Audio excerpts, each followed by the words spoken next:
saying that it's recognizing it and it's good. We hit OK. Sending the program to the PLC.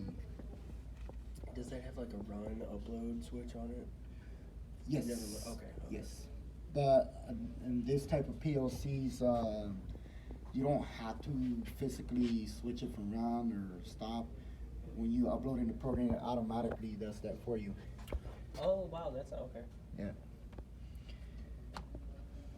That's nice on like a hot day and you're Yeah. not So- thinking. So when I uploaded the program, I'm pretty sure that it should have. Is that connection established? Yeah, Well, right? this one doesn't have those contactors. Yes, it's established. We're online. The program's in there and everything. Okay, perfect. And then, okay, so the program on the PLC is in there. Now we're gonna do the HMI. So same thing with the HMI. So now that the PLC has a program, the IP address that is on the program set up for the PLC, it ends with 100. And then the HMI is 101 or 101.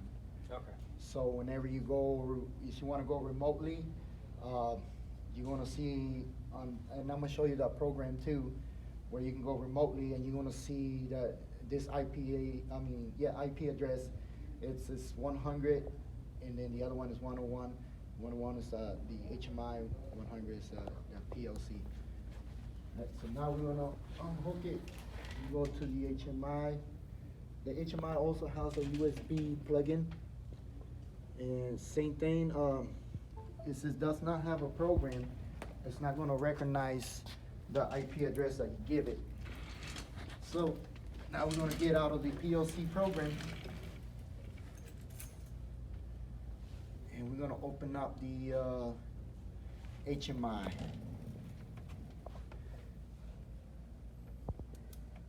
So there's two separate programs.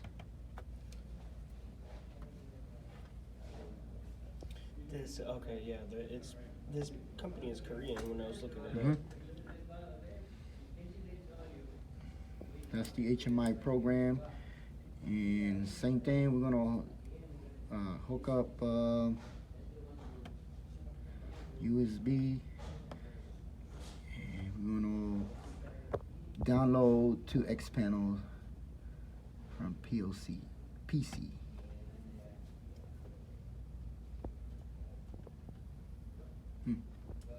Didn't do anything. Oh, there we go. This action cannot be completed because. Okay, that's something. How do you load this instance into the program?